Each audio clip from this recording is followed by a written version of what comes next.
پر یہ بات بہت عام ہے کہ 2 نفل طواف کے پڑھیں. نبی کریم سے یہ ثابت نہیں ہے. نبی کریم سے کیا ثابت ہے؟ اگر فرض نماز کا وقت ہے تو نبی کریم نے فرض نماز ادا کرنے کے بعد احرام.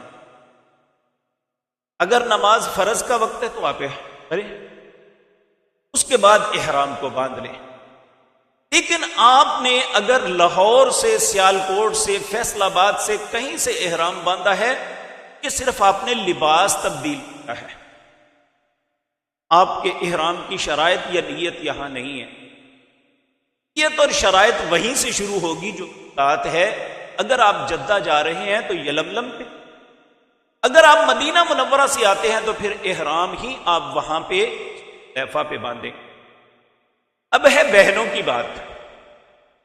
بہنیں جو ہیں ان کا اپنا لباس ہی احرام ہے، لیکن چونکہ عمومی طور پہ یہ برون دیں، عمومی طور پہ ہمارا لباس ہمارے جسم کو نہیں رکھتا.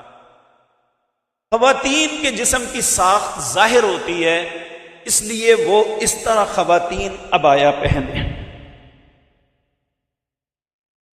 عبائے کے اندر وہ بالکل اپنے آپ کو محفوظ تصور کریں گی، اور شرعی طور پہ بھی ان کے لیے بات درست ہے کہ وہ عبایا پہن لیں اور سر کے اوپر سکارف لیں.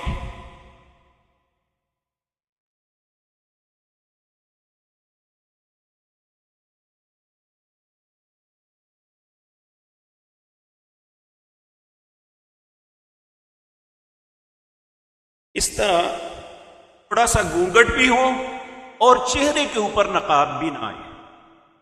اس طرح سکارف جو ہے اسے اپنے اوپر لے لیں، چاہے اس طرح کر لیں یا بکسوگا وغیرہ جو لگانا چاہیں. یہ خواتین کا احرام ہو.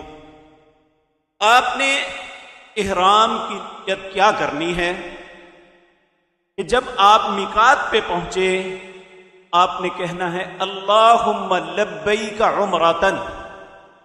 آپ دہرائیں ذرا، اللہم لبیک عمرۃ. اے اللہ میں حاضر ہوں عمرے کے لیے. اگر آپ حج بدل کر رہے ہیں کسی